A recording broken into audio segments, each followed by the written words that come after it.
Hi, my name is Laura Sweeney. I'm the director here at Longhouse. It's my pleasure to welcome you today thank you, for the kickoff of our Long Island Modern series with our good friend and no stranger to Longhouse, Alastair Gordon, on the 25th anniversary of Weekend Utopia, Modern Living in the Hamptons. This revised edition includes never-before-seen images, new stories, an updated introduction, and I believe a new chapter that brings, a new epilogue that brings the narrative to the present. And thank you to our friends at Bookhampton. They're here if you'd like to purchase a book after the presentation. And of course, Alastair needs no introduction, an award-winning critic, cultural historian, filmmaker, artist, curator. We're so honored to have you with us today. Thank you. Join me in welcoming Alastair.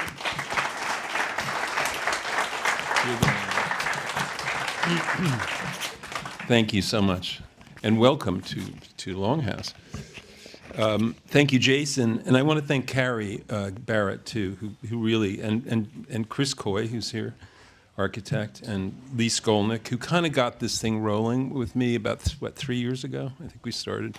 And it's just kind of has legs and seems to keep going, which is interesting. So today I wanted to do slightly different riff on what I've done before, but just background. As she said, it's a 25th year anniversary, which completely freaked me out when my publisher mentioned it. I thought it was about 10 years ago. And it just seemed to have, what really shocked me was when I went through the original edition and started adding up all the projects in it that had been demolished in the last 25 years. It was almost half of all the projects that I'd featured in the first edition.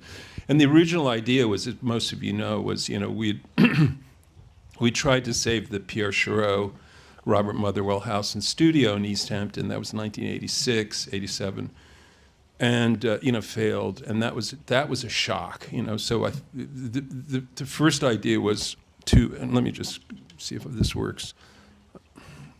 The first idea was to kind of just get a list of everything that was from that period that was historically important, and at least tell the townships like Southampton and East Hampton, these are these incredible houses that they're very small, they're vulnerable, they don't look great because they don't age well, but they're worth saving if you can. So, but as we all know, they're very, very difficult. So I go back to this is me and my parents' property in Amagansett. They just bought it. It's near Devon on Gardiner's Bay, and I don't think we'd built the house yet, so we were sort of just there swimming one day. And that's kind of the emotional, Proustian subtext to all of this, because I grew up out here in the summers. We had an amazing, tiny beach house there, but it was everything we wanted. It was a little modern house with a big deck right on you couldn't build it now because it was right on the dune. And my bedroom was like about 10 feet by 10 feet with bunk beds, it was paradise. We lived in a big Georgian house in Princeton in the winter. So when we'd come out here, it would be like we were force-fed together. On rainy days, we'd sit around the coffee table playing Chinese checkers and kind of feeling oppressed. But then on sunny days, it was incredible. So fast forward to, I came back from LA and Europe in the 80s. And the big theme then was, neo-historical, to show your money, to show your wealth. You wanted something that looks like kind of English gentry with big hedges and Gatsby lawns and, the perfectly tuned gravel driveway with that, that makes that crunch when you drive your Mercedes in. That perfect crunch, you just have to get it. My wife and I were walking down David's Lane yesterday, and just comparing the driveways, just how well manicured they were. So that just led to, on the left there is, in 1987 we did the show called Long Island Modern at Guildhall. That was Helen Harrison, who was the curator there then, and she was incredible, and she just said, she knew I was writing about all these making these discoveries and kind of tying it in with what the artists of the same generation were doing. And so that was a very important show. And then that led to the next show, which was 1999, when I came up with the name Weekend Utopia. And that's just a catalog for that show. And that kind of went up. The first show just went up to, kind of started in the 1920s, went up to about 1965. Then the second show went up to, Charlie Gwathmey and Richard Meyer and the Neskis into the 70s. Then out of that, a publisher came and said, why don't you do a book of all this work you've done? And that was the first one, 2001. And then this is the one we're celebrating today, 2026. And we're very excited about it. I'd never gone back and redone a book I'd done before. I always wanted to move forward, but this was a special book, and it just felt really, really exciting to move forward. And a lot of the new ideas in it came from the series we've done here with Chris and Lee Skolnick and Carrie, of kind of bringing these ideas up into the present and how they're still existing, and how modernism is still something that's that confuses a lot of people. People fight over it. There's a new version that's like so huge that it's not really what the original intent was, which was, as Andrew Geller said, only use 20% of the property and leave the rest to nature, which I think is a great maxim. So today I wanted to give a slightly different, a little more emphasis on the really early pre-World War II work, which really established the kind of the template for what came later. Again, very much, avant-garde art and design and architecture and landscape and even real estate sort of coming together, converging on this place. And this is kind of an absurd. I love to work from visual juxtapositions. I've always done that. It doesn't make any sense. It's kind of intuitive. So I came across these two. They were the same format. And as you probably know, the one on the bottom is the Pollock painting that just sold last week, at Christie's for, 84 million. I'm sorry, 184 million. I keep dropping the one in the front because I can't believe it. But 180 is probably a steal. Actually, they'll probably sell it for 500 million. And it was the same shape, same year. So not the same year. The painting is a couple years later. Pollock moved out in 1945, last year of the war. The Queens Midtown Tunnel opened the same time. And I don't know why I thought that was, So the challenge of this talk today is, can I make this work, in a kind of intellectual, philosophical way? That's the challenge. So at the end, we can do great. You can grade me and see if I actually achieved that or not. But the idea is that Long Island itself as a template for development, for this sort of idea of high speed as the city expands out from the center. And it's, this flat, long, as Fitzgerald said, the slender, riotous island which extends due east of New York. And it's always been pitched as this, especially in the 20s and 30s, as this ideal, a place for families, get out of the city, it's nature. These early motor parkway, which started, the Vanderbilts built it, as a private highway. This idea of speed and the automobile. Long Island's very much about cars and highways, and so I want to go back to the origins of this in the modernist movement in Europe. With Marinetti and the futurists, they were literally worshiping the automobile, vehement god of a steel race, automobile thirsting for space, shuffling and trembling in anguish. Marinetti writes about his car that he then drove into a ditch outside of Milan and almost killed himself, but just, it was glorious. There's that painting, that famous painting by Russolo, Dynamism of an Automobile, 1913. These wonderful photographs, that's Francis Picabia racing his, Man Ray took this photograph, again, trying to express the excitement and the dynamism of the automobile.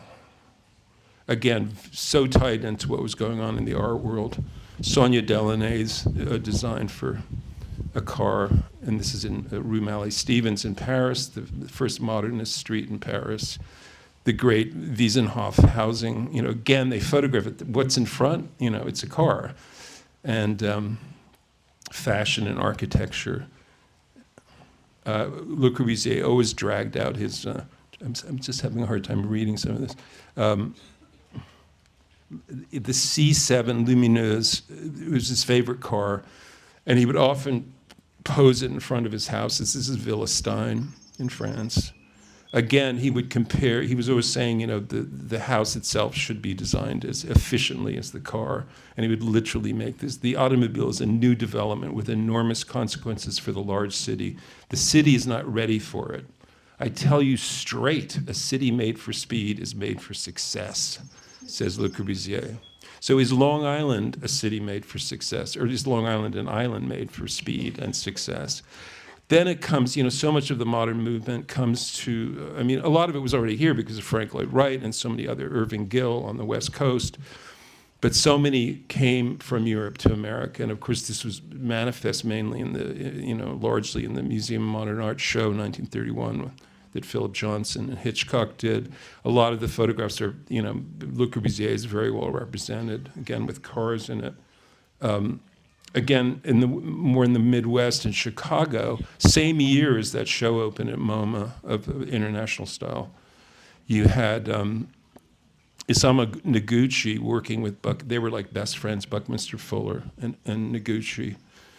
And Noguchi did these beautiful little sculptures of this kind of the car of the future that was for, this Dymaxion car that Bucky was developing. And then he unveiled it at the 1933 Century of Progress show. That's on the right there.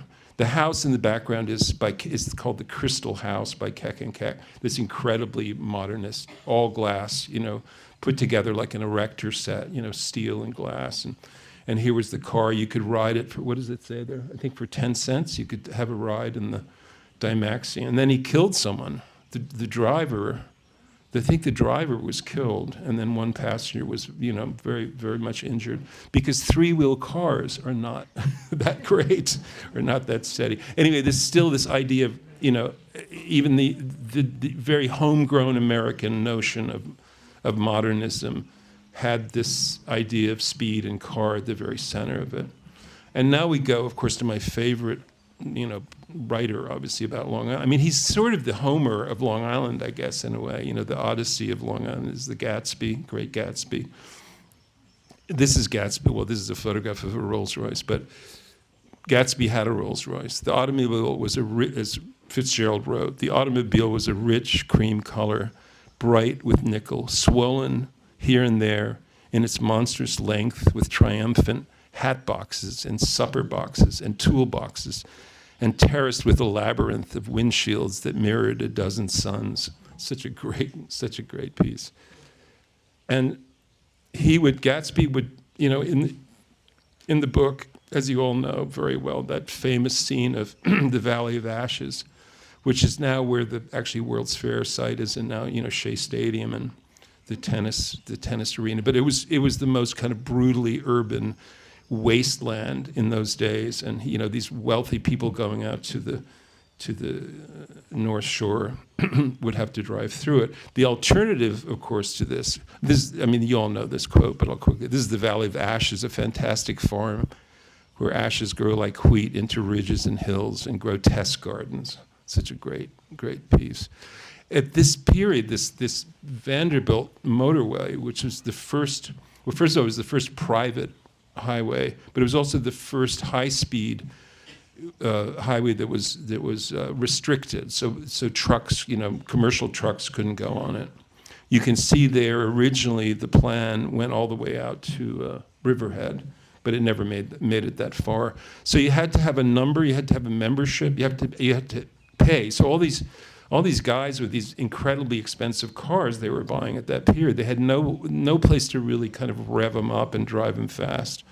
So it was this members only. Here was the little kiosk. You had to stop and show your membership. So if you had a car that was allowed to go on the Motor Parkway, you had a number, this is 485, that you would have on the front of your car, the back of your car. And that's what it looked like early on, going through the potato fields of Nassau County and Suffolk County. It only made it as far as probably a lot of you know, as picturesque Lake Ronkonkoma, which we all love so dearly. And they had to have a destination of some sort. So the lake was a destination, but there was nothing there then. So they built this fake kind of Petit Trianon, like a little bit like Louis XIV's. That was the building. And you'd leave in the morning, you'd leave Manhattan in the morning, or Queens, and drive out on the Motor Parkway, and that would be the end of it there. And there'd be kind of a sumptuous luncheon ready for you at the Petit Trianon. Of course, it didn't. They went bankrupt after a few years. The company that was running the Motor Parkway, so they leased part of it for these Vanderbilt Cup races, which became very popular. There was a section between Westbury and Bethpage that they shut off for the races. This is a poster for BLM. This is someone who probably a lot of people here knew her, Tanti, Frances Breeze Miller. Did anyone here know Frances? No, okay. She was quite an amazing woman. She grew up she died, she lived well into her 90s and then died probably about 10, 12 years ago. It says here, 1985, so more than that, sorry, that shows you how weird I am. She said this is her, actually, her uncle and father had this company, fairly short-lived BLM Motor Company, and they were trying to develop an American race car that would be equivalent to what the Italians and the French and the British were doing at the time. They wanted to compete in European things. So they joined a lot of these races. Tanti, Frances Breeze Miller, when she was 12 years old, she was driving the BLM cars around. She was quite amazing. This is her, fairly young, 16-year-old there. Anyway, the reason she's such an important character for all the stuff I've written, all the books I've written, she was the first out here to really build a modernist house in Bridgehampton on the ocean. And not just, her love of modernism and design, but she completely changed her life through the architecture and through the design that she was doing. She had been a debutante, grown up and I'll tell you more about her later, but in Southampton at a very fancy house, and her father was very well known, financial guy. And then she married this boring Wall Street, investor guy. She had a nervous breakdown.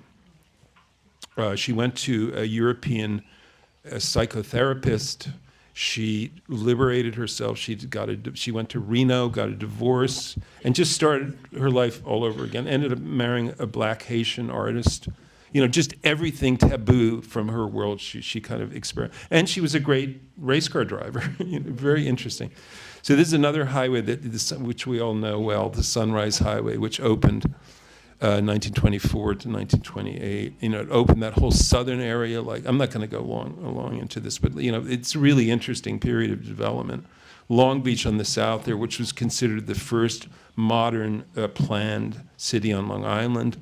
And then this guy Alvine, who was a producer of 20th Century Fox, movie producer. He'd moved from LA back to the East Coast. He was running a department at 20th Century Fox in the city in New York. And he built this. This is considered the first modernistic house on Long Island, in Long Beach. A guy named Warren Matthews, who was really only known for doing kind of neo-traditional, fake Tudor-style houses in Long Island. Said apparently Alvin showed him some pictures of Neutra and Schindler and Le Corbusier, and he said, "Do something like this on the beach," and this is what they did. But the most interesting thing about it was furnished with all this amazing, like Walter von Nessen and other great modern furniture designers who he'd known from doing sets in Hollywood and in New York, movie sets. So he hired, the most interesting part of it was really the furniture. And there was Sotheby's had a huge auction about 25 years ago of all that collection. In the same town, Long Beach, development that Percival, I'm sure people here knew Percival Goodman. Did you? Yeah, I'm sure a lot of you did. Yeah. Percy was an amazing guy. His brother was Paul Newman. It's not Paul Newman, sorry. I've been drinking too much. was Paul Goodman, yeah, the philosopher, and they were sort of leftist enfants terribles and did a lot of projects together. And this is one that Percival won the Paris Prize, studied the École des Beaux-Arts in Paris, thought it was very fusty. He met Le Corbusier, he met some people who worked at his office, he met Mallet Stevens, saw the Rue Mallet Stevens and all this early modernism in Paris, came back from Europe after a year, socialist, total committed socialist, and got a deal with this developer to do this project. And I object to uselessness, he wrote. I object to cornices, to pitched roofs, to leaded glass windows, and to shutters. This is because these once useful constructions have lost their reasons for being. And he was kind of like the guy in, the Fountainhead, who's going to change the world. Beautiful guy. I got to know him when he was in his 80s already out here, and just a lovely guy. Became more famous for doing synagogues, on Long Island, but all over America, mainly the East Coast. Sorry.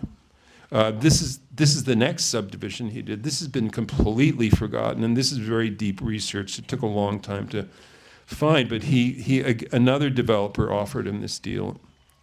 I think it's Hempstead, yeah. Hempstead State Park houses.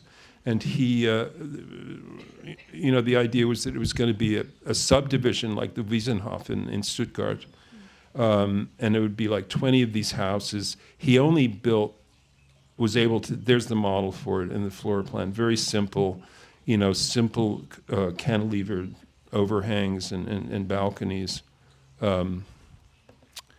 That's the only one that was ever built, and it was built so badly because the construction company that did it, called like Hempstead Homes or whatever, didn't believe, they were very against the idea of a flat roof and modernist kind of treatment. So they kind of sabotaged their own construction. So Percival, at least according to Percy Goodman, he and his brother Paul went out there one day and basically just started tearing the house apart, because they were worried that someone would move in and they would be killed, by a collapsing roof or something. I don't know how they did that, but that's the story. So again, out of the Fountainhead, they were up against this. Similar, Atlantic Beach, which is nearby, which was early on. I don't know that much about Atlantic Beach, but early on it was a kind of quite a posh development, and you could drive, again, on one of the new highways being built, you could drive out. And there were quite a few sort of modern, Art Deco, more than harsh European modernism. I don't know who this couple is, but they just looked so entitled and wonderful. I forget their names, but they were part of the club and lived in one of these, not this house, the Healthful Home. That was Victor Talley, who I know nothing about.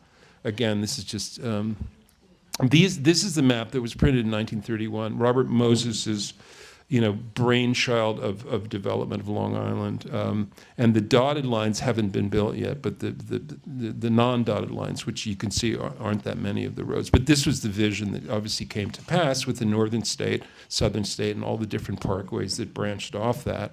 And that's, in a way, that really is a modern plan and fascinating to me. Northern State opened in 1931. Again, feeding out to places like Syosset and Huntington.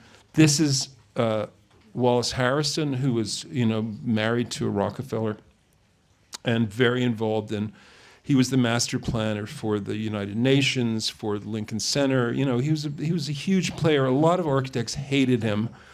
Le Corbusier hated him because Le Corbusier was brought in to do the United Nations, and Wallace Harrison was the boss, basically. So Le Corbusier got very, very kind of resentful. This is Wallace Harrison's property in Huntington. I got to meet him just before he died, and I didn't take that photograph of Harrison, but I took the photograph on the right of showing how sort of badly, in bad shape this is the Illuminaire house, not designed by Harrison, but by Coker and Frey. It was originally shown, and this again was on Long Island for a long time. And now it's in, believe it or not, it's in Palm Springs. It was originally shown in the Grand Central Palace, which doesn't exist anymore. This was just beside the Grand Central Station. It was mainly used for car shows, for automobile shows. So it was really interesting that the first time this experimental modern house was shown was basically in an automobile showroom. Again, it's the house of the future, all metal. It was very much tied in with the American Aluminum Corporation. Here you could have a house, very lightweight, put together very quickly, all prefabricated components. The shower stall, for instance, was made of bakelite and aluminum. And it was only up for a week. I mean, it's kind of extraordinary. They erected it. It was up for a week. That's Albert Frey, who had worked with Le Corbusier in Paris and then came over. He'd just come over in 1930. And that was his partner, Lawrence Coker, who doesn't get as much, attention because he was American. He hadn't worked for a famous, European architect, but was actually an incredibly influential, important American architect. This is it on the left. It's how it was. Neark Institute of Technology, which never had enough money, kind of bought it and erected it in central Islip, kind of Joey Buttafuoco area of Long Island, as you all know, that we all drive through and then wonder. And it just sort of got abandoned. The campus was abandoned, and it started getting vandalized. So this group of collectors in Palm Springs bought it and shipped it out. You can see it there on the right, and it's beautifully restored now. Kind of out of place since it was such a New York, Long Island landmark as far as I'm concerned, but at least it's beautifully. You can go see it anytime. It's on the campus of the Palm Springs Art Museum. And this is also Coker and Frey. This idea of having again, automobile tied in kind of weekend house that would be really super minimal, super prefabricated. They were very involved. Frey especially was very interested in co-housing, co-living, where it'd be two families or many different people, living together, sharing the same kitchen.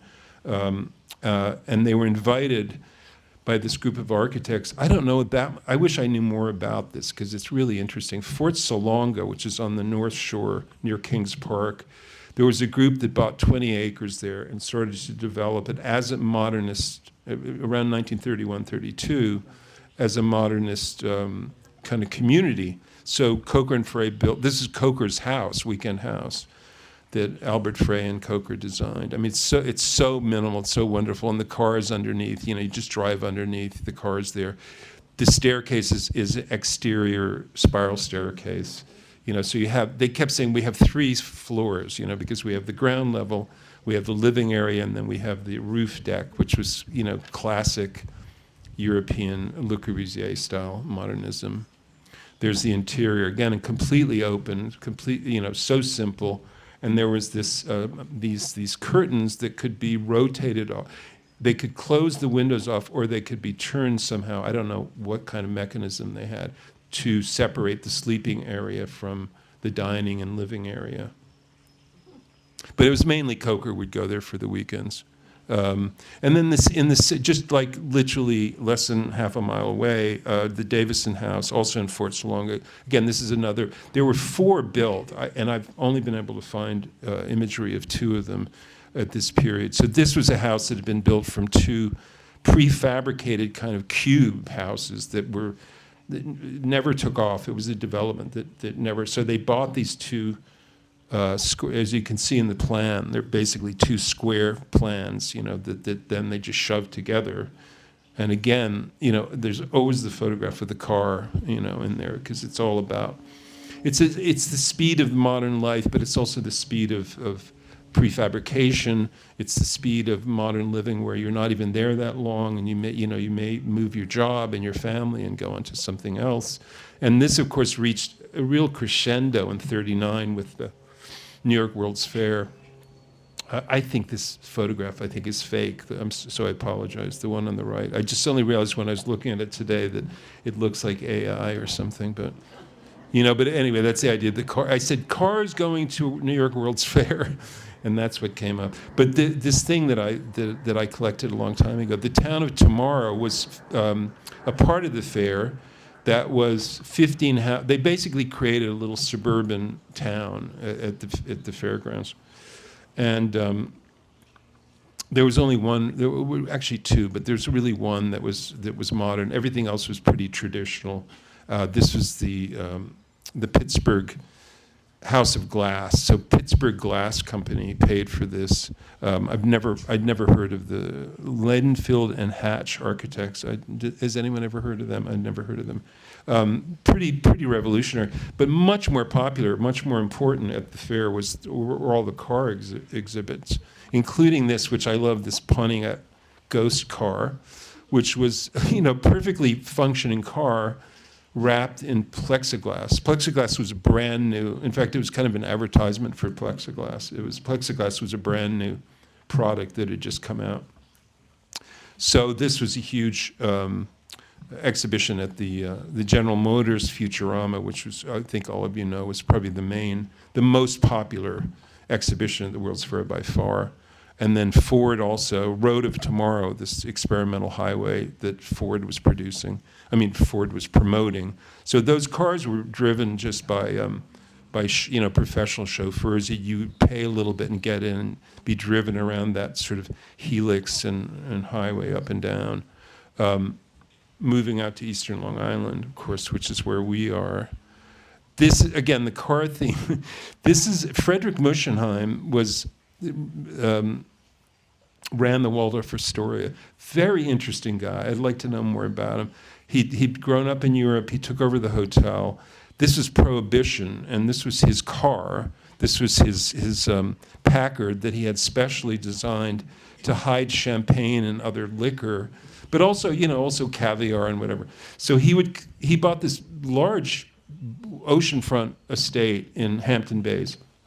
And starting in the as early as 24, would start coming out there, bring all his friends. He was very well connected, probably through the hotel mainly, but he knew all these incredible kind of famous European dancers and actresses, and was very close friends with a lot of artists.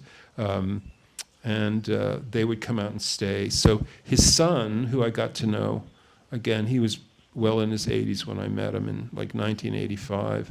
William Muschenheim was a student in Vienna with Peter Behrens. Peter Behrens is one of the kind of great early modern architects in Europe. And he won the Behrens Prize, which was a big deal in 1927. And the prize was for this house he designed for his father in this huge kind of modern thing that obviously never got built. But he won the prize, and he came back in 27, 28 from Europe. I mean, this is kind of sadly, pokey, but his father bought the lighthouse keeper's house and the lighthouse, which was then knocked down in Hampton Bays. And this is the first version of it. They just basically wrapped the little house with sort of a flat-roofed addition. But what was really fascinating was he did all the furniture. William Muschenheim did all the furniture, and he did this wonderful Peter Behrens style color palette throughout the house, through these interiors. Again, very simple. That's Bill Muschenheim's wife and son. Very simple. Everything either built in or very one of a kind tables and chairs that he not only designed but made himself. And this is, to me, the most extraordinary edition, 1930. So just off, the house was set back, and you had to kind of walk a bit to get to the ocean. So because it was still, the 20s and 30s, they needed changing rooms and a shower room. So these were three structures that he designed that are so ahead of their time. I mean, they're sort of a bit like Charlie Gwathmey's house for his parents, and there's his wife on the left. And so there were three structures. One for the one on I think the top one was for women. The middle one was shared because it had showers and stuff, and then the lower one was for men, exclusively for men. And there it is from another angle. I mean, just kind of amazing. It was washed away in one of the big nor'easters in the 70s or 80s, I can't remember. Again, this was when I found this. I met him. Basically, his daughter called me up and said, I see you're writing about this period. He would love to meet you. And I went over to Hampton Bays and met him. And, he had all this material. I couldn't believe it, and no one had ever heard of him, except for in Ann Arbor, because he taught at architecture school in Ann Arbor, Michigan. Again, he was very good friends with Anita Zahn, who I'm sure some of you knew her or maybe even studied with her in East Hampton. She was Ursula, what's her name? Duncan, the dancer. Isadora, thank you. I was going to say Ursula. Isadora, she was a student of Isadora Duncan, started this great school in East Hampton on Lily Pond Lane on the ocean. And this is early on. She came out and, again, was either staying with Frederick Muschenheim or William Muschenheim and did this Three Muses dance right against the ocean there. And this is sort of the world they were living. Muschenheim's uncle, then, you can see in this site plan, I don't know if I can use this little pointer. Does that work? No, I don't think so. The one on the left, on the upper left, you can see these structures. Those are the bathhouses that I showed you. And then just to the west of that was the house that Muschenheim designed for his uncle, Walter Fletcher. And then this is again, this was never built, but he designed about 12 of these. Again, this is published in Architectural Record. Prototype for an experimental weekend house subdivision in Hampton Bays. It was going to be 15 or 16 of these houses. Very much in the way they wrote about them and promoted them was very much you drive your car out from the city. Right in the middle there, it's a kind of a carport. You pull in, one side is for living, public living, dining room, kitchen, etc. The other is a little dormitory of bedrooms. And it's all about, again, shut it up. It shuts up super simply for the winter, for the week, and you just spend the weekend there. This notion of weekend, I mean, that's why I titled the book Weekend Utopia. That we all take that for granted now, but there's this sort of still this very modern idea of like you just go to a place for the weekend. Like that was still unusual. People used to go for months, to Maine or to Bal Harbor, to Bar Harbor. I'm sorry, Bal Harbor's in Florida. And then, again, Percival Goodman, again, this was not built, but it was so ahead of his time, with trying to convince, again, the American Aluminum Corporation to sponsor this house that was a beach house for Montauk. It's just a model he built, but it's a wonderful, wonderful concept. Again, we get back to Frances Breeze Miller, just up the beach from the Muschenheim compound. This is the house she grew up in Southampton. A lot of you know it because it's been turned into, kind of high-end housing. It was the Orchard by Stanford White, who was her father's best friend. So she grew up in this incredibly cultured but very, very posh, high-end world of Southampton. And in the summer of 1930, she went on her own. She went to the Stockholm Exposition, which was, all designed, most of it was designed by Erik Gunnar Asplund, a wonderful, wonderful Swedish architect of the period. And everything was glass and steel and cantilevered and exciting and very much about the modern moment. She was very excited, came back, hired just a local architect who was kind of like an architect builder, this guy Lansing Holden.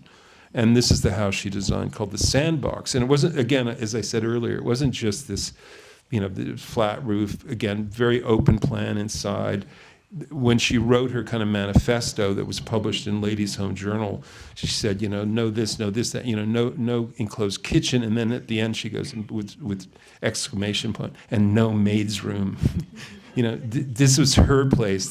She was going to make art. She would swim naked in the ocean every morning, apparently, and really embraced the beauty of living on the beach. There was nothing else around at this point. I mean, no one was building on the beach, on the ocean beach. It was considered too dangerous. That's another angle of it. Very much right at. This could have been in Germany or Holland or, one of the more progressive design countries of the period. She was also very involved early on with Knoll. Before Knoll designed furniture had textile division, she was basically Knoll's only textile designer. She was doing these wonderful rugs and curtains, again, influenced by her close immersion with the beach in Bridgehampton. I mean, these are shells, and those are something else on the left.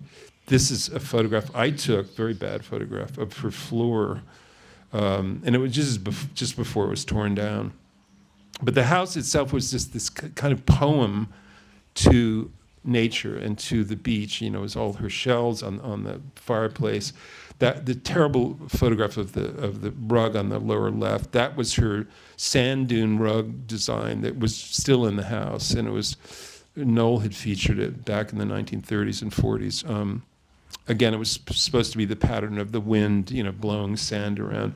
And then way before Pollock, she was doing these floors, which I think were incredible, you know, just painting them yellow and then splatter paint all over them. Kind of wonderful. There she is later in the 70s with her husband, whose name I always forget. Manis, yeah. Arsene Manis, but it didn't last that long. But it was, again, another shock to her background, her friends in the background, and her daughter Edith Miller, who would hang out there a lot. This I know nothing about, but I just learned about it recently. The Jules Singer House in Riverhead, 1937, Almond Ford. And then this is the first modern house in East Hampton, which, again, we don't know a lot about. Myrtle Shepherd House, 81 Dunmere Lane. And this is one side of it. It was redone by Embury. I think it was so originally Brookfield was the architect, 1937. And then this was the other side of it so it looked out, you know, it was on Dunmere looking out over the Maidstone Golf Course. And then apparently years later, there was a fire or something, and then Embury redid the facade, I think, with this. This is what it looked like when I saw it. But it's also been torn down in the 1980s or 90s. And then this is the last before World War II. Just because it's sort of a piece of modern planning. The houses were, you know, by Sheffer. You probably all know this area very well, Beachhampton. But it was promoted as this. Whose car is that? It was promoted as this very modern development in Amagansett, and of course, it opened in '38. The plan was '37, but it opened '38, and then they built the clubhouse in the middle, which you can see, the surf club. Excuse me. Do I have a glass of water? Sorry. And then the hurricane of '39 came and just completely destroyed it. There was nothing, almost nothing left of the clubhouse. But eventually, you know, and now it's all filled in. But those houses were tiny, you know, again, and showing the small lots with small houses on them were so charming. Now they're all kind of maxed out. Post-war period, again, going back to my original philosophical juxtaposition of Pollock and the Queens Midtown Tunnel. Excuse me. So I just like this idea that Pollock left the city. He was drinking too much, you know, the pressure. He was starting to become well known. So he comes all the way out here to the opposite end of Long Island and starts to have, you know, almost a spiritual experience, one-on-one, again, with this notion of, you know, again, I'm not going to push the car and the painting analogy, but it is about movement. It's about, you know, Hans Namath would photograph him at different angles as he's moving around the canvas. It's so much about the moment of expression. You know, here he says, this is Peter Blake, the architect, who I feature heavily in Weekend Utopia. He was introduced by the Matters, Mercedes Matter, to Pollock. And he came in and was invited to visit the studio, and he writes, the sun was shining when I walked into his studio, shining in and into the paintings. It was like walking into the Hall of Mirrors at Versailles. dazzling, incredible. It's hard to imagine the Hall of Mirrors and Pollock's little barn studio being, but he was so taken by this. Peter Blake was so taken by this moment. He was so excited, and he wrote a whole kind of treatise on like young architects. He'd only come over he'd left Germany, made it to Britain, didn't really fit in London, came here, and was looking for sort of a new ideological, way to pursue American architecture. And, he became the curator of architecture at MoMA. He was the editor of Architectural Forum, just a really interesting guy. And when he met Pollock and saw this work, he said, somehow, how do architects compete on that level? How do we reach that kind of level of modern expression? So he convinced Pollock that they should do this museum together, and Pollock's paintings would basically float, as Peter wrote. Pollock's paintings will be suspended between the earth and the sky and set between mirrored walls so as to extend into infinity. And that was the idea. It would be an all-glass pavilion, very much based on a small museum that Mies van der Rohe had designed but never built. And it would be, if in a perfect universe, it would have been built at the back of Pollock's property, which is now the Pollock-Krasner Home and Study Center in Springs. And it would just be, you'd just look right through this pavilion back to Accabonic and the sun setting in Accabonic Harbor, and these paintings floating, like dematerialized kind of. So again, the idea of the boundary and the classic framework of modern art, being dissolved, being disintegrated, was bleeding into the world of design and architecture too. So that the less and less the boundaries, the categories of what architectural space represented was being kind of disassembled, and dissolved. And I just always try to use this photograph because I just got it recently, but a photo by Jeff Heatley. Jeff literally hung himself in the rafters of the studio. This is Pollock and Krasner's studio, because her marks are there too. So it's kind of wonderful. This to me is like one of the landmarks out here. They're great architecture and natural landmarks, but this is one of the great cultural landmarks here. Again, to go back to the suburban, how are we doing? We're okay for time. The post-war period in Long Island's development, and as the highways, the parkways stretching out, Long Island Expressways is kind of reaching out every year a little further east. And Marcel Breuer, who was a major student and then teacher at the Bauhaus, came over and was teaching at Yale for Gropius. At the Harvard GSD, and was sort of looking for the perfect, answer to the American suburban thing. Again, this is the first what he called binuclear house, and the binuclear house was divided into two parts: one for living, one for the private side, one for kind of more public, and then always with this the butterfly roof, which is a roof that comes to the center, as Chris Coy knows because he does them all the time. And then, so the rain drains from the center down, and then with the garage, the garage is often the very first thing you see. The car goes in there, and then the house extends from there. Another house he did that was used in all these advertisements for Oldsmobile, Hewlett Harbor. I don't even know where Hewlett Harbor is. It's somewhere up the island. But again, this very, very simple idea of taking these two rectilinear forms, kind of shifting them off almost like tectonic plates, and one becomes a cantilever that creates an overhang for a carport, and the other one creates a terrace, on the other side. A similar binuclear plan in Lloyd Harbor. Again, this has now been filled in. That house is still there. This hasn't been destroyed. By the way, the Geller house, which I showed, that was destroyed about 6 years ago, which was really tragic. This house is still there, the Hansen house. Again, it was cheaper to leave it open. You create the butterfly roof. On the left side, you have the garage open, the carport. That then was filled in. That was the idea, that when you had kids, you'd fill in the garage port to the carport and make children's bedrooms and stuff. Back to Percival Goodman. post-war period, he wrote this very influential book called Communitas with his brother Paul, and it was really kind of addressed so many issues, social issues, and urban issues in American culture. And this was Percival's idea of this kind of cohabitation away from the big cities. Millions would live in mobile and exchangeable units, making use of scattered stations.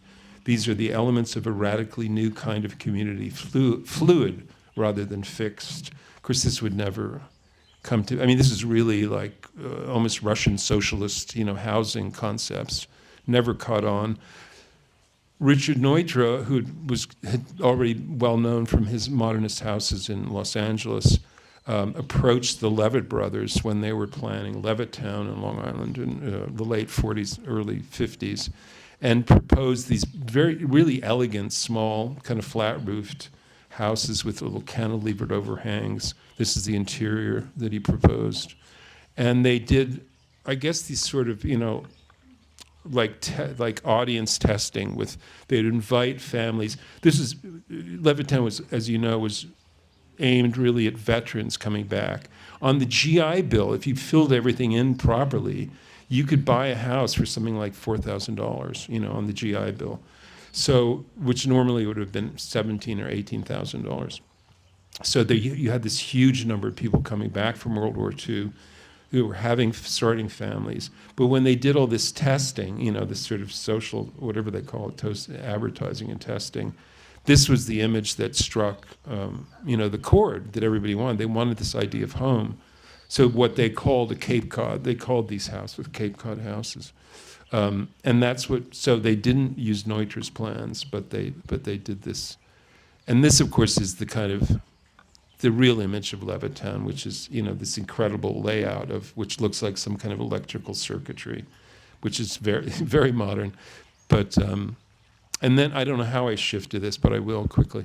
We're out here. Again, the notion of the car, the city extending outwards, artists getting away from the city, but they're not really, as we all know out here. It's beautiful and it's rural in some ways, but it's also very urban, and you're never that far away from New York City in a way. And Bill de Kooning, who was such a great painter, Dutch-born, came over here, hid on a ship, to get here, incredibly poor. He never actually drove, but he, as he says here, I love to go out in a car. I'm crazy about weekend drives. A highway in the metamorphosis of passing things, a highway when you sit in a car, removed. And he kept talking about this idea of the glimpse. So these paintings, so he starts to come out here, he visits Jackson Pollock and Lee Krasner, I think in 1948. For the first time. Then he comes out more and more. He's going back and forth. That's him on his bicycle. I mean, that's how he got around. He's doing this period of paintings before before some of the famous later ones, and after that black period he did. And this, like the one on the left, is the Merritt Parkway. I mean, I know these titles aren't literal at all. The one on the right is Montauk Highway, but it's very much about moving, catching these glimpses of something and kind of putting them down on canvas. And he talks a lot about that motion. So this going between the city and the country, and that's in a sense the content of the art. You look at Monet or the Impressionists, and they're sitting in that garden in Giverny or wherever it is, and they're capturing that landscape, and it's about nature, but it's very much static. And then this work, Pollock is, broke through the ceiling, obviously, with his all over, paintings on the floor, and then de Kooning is taking it to this other level. This is before. Well, is this before or after the woman? Around the same time. Anyway, that's the house he built, supposedly from his own design. I never quite believed that, but it's quite a beautiful house. Dan Budnick took that photograph of de Kooning in front of the house, and then also Franz Klein, who was coming out at the same period.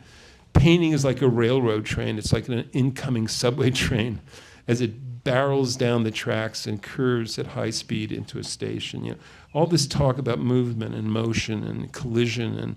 And Tony Smith, who I was so lucky to be able to study with at Princeton in his last year of teaching, and then he died the next year. What an amazing guy. So Tony started as an architect, did some very important pieces out here on the North Fork, and was very close to Pollock. They were apparently, wild drinking buddies and would get drunk together. And Tony was just starting to shift into sculpture as a full-time. He hated the business of architecture. He hated dealing with clients and all that. And these are these sculptures. These are some of his first sculptures. The one on the right, as you can see, it's just those wire hangers that you get at a cleaner, right? That he's just dipped in plaster, but built quite a beautiful thing. And then on the left is Pollock's attempt, again using just wire from hangers and stuff. And that Tony's widow Jane had that Pollock, and the official Pollock people said no, that can't be a Jackson Pollock. And she said, well, it is. I saw him do it, and so now it's accepted as part of the legacy. But it took many years. Again, Tony did a house for Theodore Stamos, the abstract expressionist, in Greenport.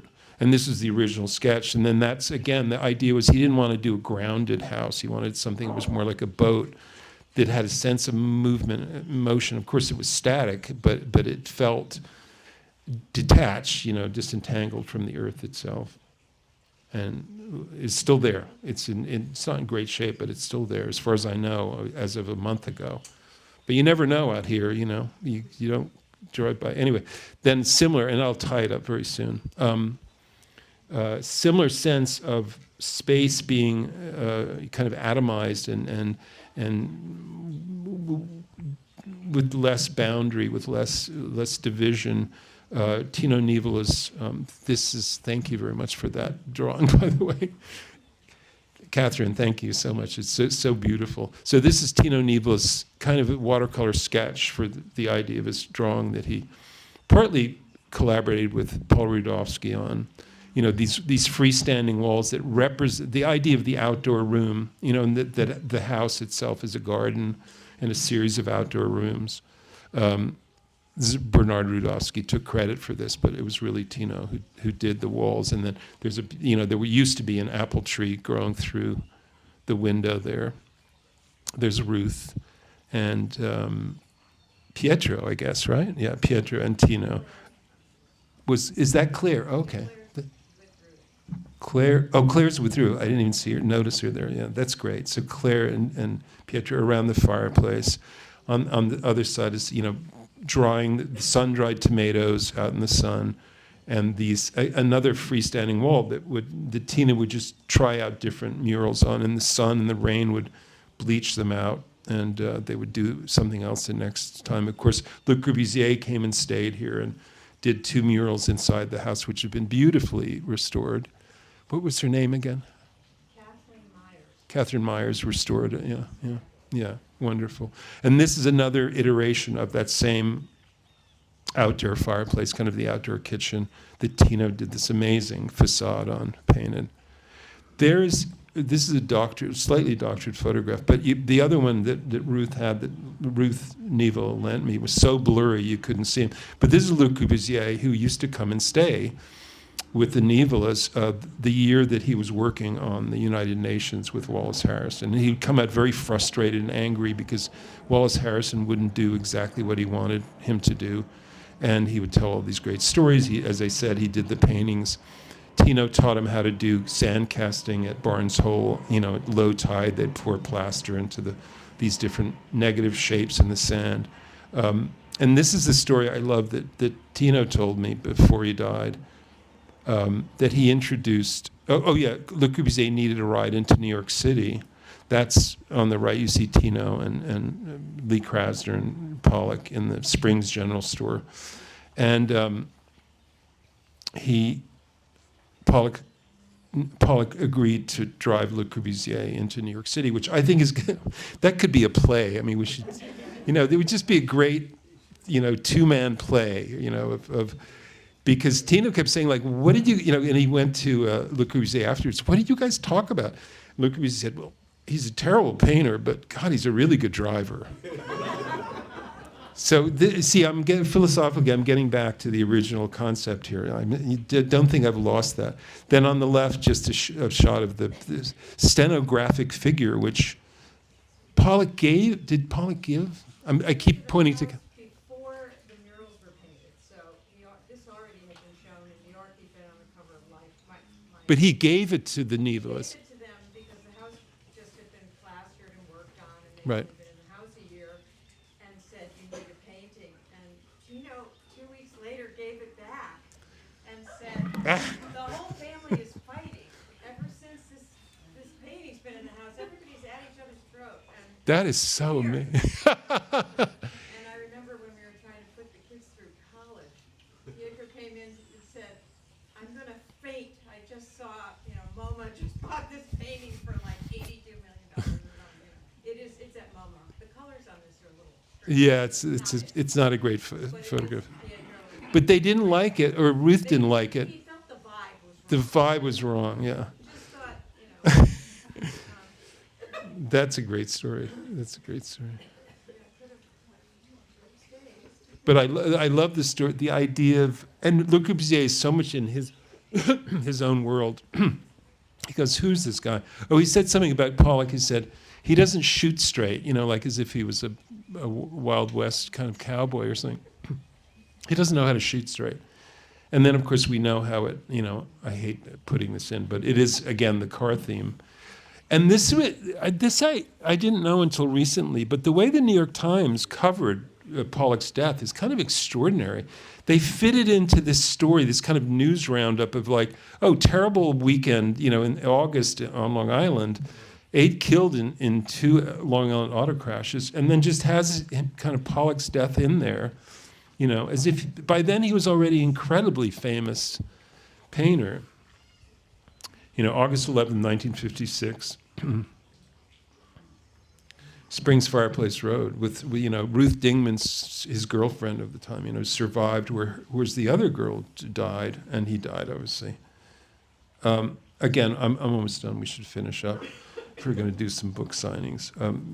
George Nelson, I'll go through this really quickly. He did this wonderful house for Holiday magazine, and he was very clever because he had Holiday magazine, which was very successful then, build this house in Quogue. And then he moved in and lived there for a couple of years, which is, without paying anything. But again, this is totally, and he talked about this very much based on the car. You're driving out from the city, you get there, and the whole sequence of the floor plan, as you can see, where he pulls the car in, and it's just, it's literally kind of almost like a Japanese temple, these open pavilions. Not really a house at all, just these kind of freestanding walls. There's the living pavilion, Again, it's just for the summer. You could close it up in the winter, but most of the time it was open. And he designed all the lighting fixtures and the furniture. A lot of them became kind of prototypes for his later furniture design. Again, the idea of the water, just no separation between land and water. This house was never built, obviously. Experimental beach house, 1953. It descended right into the water, so that the pavilion hanging over the bay was the kind of the changing house, and where you can drop into the water. And then this literally was built, which we all know because it's still there. Yeah, in Springs, the Lewis House, which was such an extraordinary building when it was done. Robert Rosenberg, who really was a wonderful architect, died quite young out here. He was one of the first architects to have an office out here. New York, he'd worked with he'd run Breuer's office for a while, and he came out, and this is one of the houses he did for the Lewis family. And you can see, and I love this plan. I mean, it's basically 24 by 24 feet. With an additional little dormitory with 1, 2, 3, 4, 4 bedrooms with bunk beds. So a whole, quite a lot of people could stay there, but just tiny, Again, the car theme, there's the weekend, the perfect summer weekend, with the water. It happened to be, when they photographed this, it happened to be a really, high tide, flood tide. And then this extraordinary house, which my friend Chris Coy over here, architect, first told me about. John Snyder House in Shelter Island. The guy was worked with railway cars, and it was this extension from the main house, which was kind of a conventional modern flat roof, kind of Breuer type house, but this guest extension, which you can see here, yeah, it's extraordinary. Unfortunately, that part was torn down, but I think part of it still exists. I love this guy Snyder. So he was trying to convince different companies to invest in these recycled railway cars that you could build all this stuff. And he goes, similar wheelless railroad coaches will soon be sticking their vestibules into the water at every seaside resort in America. Well, not one ever was built again. Not one vestibule was ever dipped into the water again. But that was his fantasy, and I think it's one of the most bizarre looking things. So the guest room was at the very end with that observation deck over the bay. You know, I think a lot of you know this because I've spoken about it so many times. But again, Peter Blake, you know, again inspired by Pollock, wanting to do a house that could be as free-flowing and as mutable as a Pollock painting. The original idea for this was that Pollock would actually paint paintings on the inside of each of the walls, the pinwheel walls that could slide out on these barn door tracks. You know, quite an amazing house. And he survived one hurricane, according to Peter. He stayed and he shut all the doors and survived. And the bedrooms were tiny bedrooms in the basement. I mean, it was basically a basement with hardly any windows. It was, you know, it was a showpiece. And that's a photograph by Hans Namath. Again, the idea of the action architect, the action painter, you know, and there's the architect pulling the doors open and shut. He had Osario, the painting, the photograph on the right, you see the painting is by Osario. He didn't get the Pollocks, but he got an Osario there. And then I don't know why, these are new photographs, or old new photographs I found of the Armstrong House, also by Peter Blake in Montauk. Again, so simple, you know, just this bare scaffolding, and then these kind of wonderful viewing platforms. Is that still there? Yes, but it's been so, the last time I was out there, it was still there, but it was hardly recognizable. And as you can see here, no, in this one, you know, it's just overlooking the ocean. There was nothing around it. You know, now it's like it's hard to find. And then this, you know, this classic, which is such a great photograph of this, the Pearlroth House in West Hampton Beach, called the Double Diamond or the the Square Brazier, which was his favorite name for it. And this has been beautifully restored. I mean, it's one of the few great examples of a house that was so tiny and so extraordinary in terms of how do you live in this house like that. But the son and the grandson of Andrew Geller and the son of the original client managed to save it, and it's now part of a bigger house. It was moved back. It's sort of the pool house, guest house, but at least it's been saved. And then that's, of course, the classic Esquire weekend house, again, coming back to the car and getting away from it all. The idea of this, and it was sort of a joke for Esquire magazine when it was done in 1958, the idea was you could fold it up, you could trail it behind your car, take it to any beach on the East Coast or West Coast, wherever, and just set it up in a few hours. And then it came with, as the Esquire article says, you know, it came with, you know, gin and tonics or mixes for gin and tonics and different drinks. And it was for bachelor. It was the whole bachelor culture of the 50s. But once you put it up, you'd go up the ladder and then pull the ladder up behind you, and you know no one could bother you. So that was the idea. Anyway, this is I just threw this in because it's in the book, and in the book I do bring it up to the present, more or less the present. This was a project proposed on North Haven by Diller and Scafidio, who are incredible architects in New York. It's called the Slow House. This really pulls it all together because the whole idea was based on the person escaping New York City, seeing everything, seeing nature and the city through the windscreen of his or her car, driving out there. And so the house itself was shaped, like this cone of vision that would then look out over Peconic Bay. You wouldn't actually look at Peconic Bay. You would look at that screen there that showed video of Peconic Bay. So that was the idea. And those sort of ears, the slug's ears, were actually antennae for all kinds of different high-tech things that never happened. Anyway, it was never built, but that was the concept. So that's it. And tell me if I scored. Thank you. Thanks a lot. So now if we have any questions, I'd love to be challenged or questioned about any of my. Did I get a high grade in terms of the philosophical concept of the first image? Yeah. Okay. Thanks. Because I forgot a lot of things I meant to say. Anyway, any questions? I like questions. Come on, Pearl Binders. Okay, circle back. Yeah, pivot back to me and my people will get in touch with your people. All right, I guess we'll do, one. Modern architecture tends to be white. What? I can't hear you, speak up.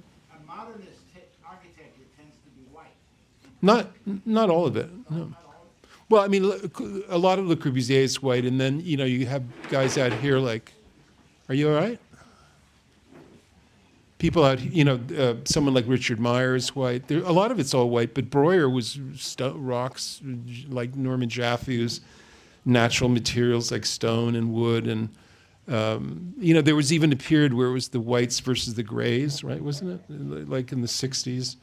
There was, Richard Meyer, Michael Graves, Peter Eisenman was a white, right? Was one of the whites, and so I think it's always been back and forth. The white side of it is always like this very abstract, purist vision that's really detached from the earth and nature in a way, and then there's sort of the reaction against that. Is there ever, can you point to a breakthrough where maybe colors got to be used a little bit more? I'm thinking about more American architecture. Yeah. Well, I mean, that early interior I showed you of the Muschelheim house, that there was a whole movement like the De Stijl movement, Mondrian, and the architects that came out of that moment in the Netherlands were using all color, yellow, primary colors, But yeah, I mean, no, it's pretty colorless, most of it. Most of the American stuff of this period is pretty colorless. You also have nature of materials and Frank Lloyd Wright. That's what I meant. Like coming out of Wright and Breuer and then more recently Norman Jaffe. Like your house is all Is there any sheetrock in your house? No. But that was an exception because very few homes that Norman had built at the time were not built for, I wouldn't say on the cheap, but Right. they weren't built to be long-standing, Right. well invested in homes. They were more. But yours was. Ours was one of the first where he used Douglas pine, Douglas fir rather throughout, and Right. Virginia slate. Right. That was an exception. Right. And then those amazing shingles on the outside. No, we bought shingles for $6 a bundle and Right. had them installed for about $6 a bundle. Wow. I mean, the whole home, the original home, was under $75,000. Really? I had no idea. Wow. The Incredible. home itself Now was, it's probably worth $76,000, right? the metric shouldn't be the money terms, but when Yeah. you think about the cost of doing anything out here now, I know. the home was completed in 1969, and the home itself was about $55,000. It's amazing. These are the Pearl Binders who have one of the great houses by Norman Jaffe in Sagaponack. And they're still in it. Well, you had to move it back from the ocean, though, yeah. 98, yeah. Someone else, yeah? Yeah, we all know how influential the Bauhaus movement Yeah, was, and yeah. really so ahead of its time. In your opinion, was modernism really born at the Bauhaus? In part, but as my friend Phil Smith was saying here, Frank Lloyd Wright was doing things here before they were doing them there. So there's there's always been this back. A guy named Irving Gill was doing these incredibly minimalist modern houses in California, like early, way before European modern. So there was always this. And even Peter Behrens in your book. Yeah, Peter Behrens in Vienna. Well before that. Yeah, but he was in Europe. I'm saying in America. He became credited here because of the prize. Yeah.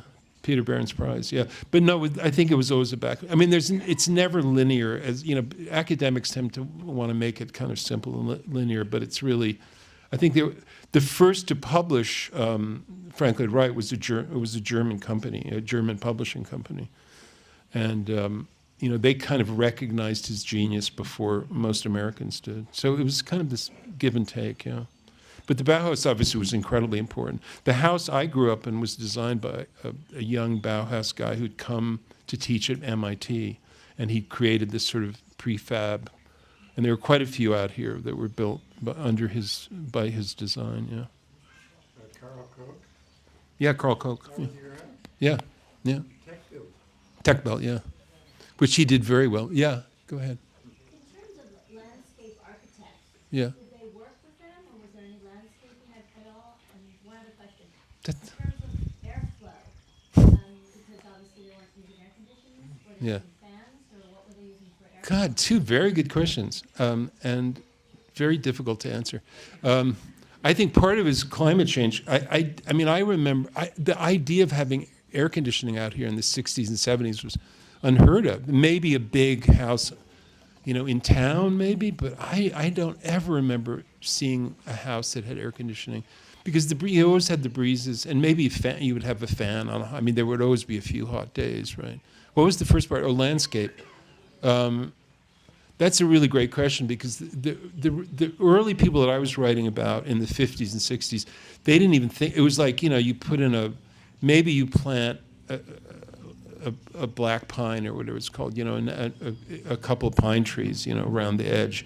But there was no sense of that, unless it was really a big project, a big house where you brought in, you know, professional landscape architect. Then later you get, like someone like, again, Norman Jaffe, who did the landscapes himself. I mean, he actually would drive the bulldozer, you know, when they did Sam's Creek, which was just flat potato field. And he did 6 houses there, and he designed them so you wouldn't even notice them from the road. And he kind of bermed up against their foundations so that it just was a flowing landscape. And I mean, that's one idea, you know, where it's really was integrated, very integrated. And then now, obviously, it's, as you know, I mean, it's a huge, I always want to say to my kids, you know, go into landscape design. Out here, anyway.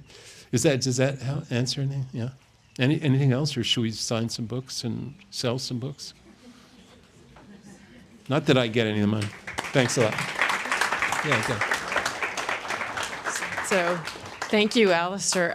I just wanted to say that you don't have to wait too much longer for the next Long Island Modern, which will be about the Neskis, and that's going to be Sunday, June 14th. So join us for that. Tickets are online, and thank you so much. Also, there are refreshments in the back, and the gallery is open for you to peruse the exhibition, Things That Look Like Magic, which is Cheryl Riley and Wharton Esherick. So please feel free to stick around. All right, thank you. Thank you.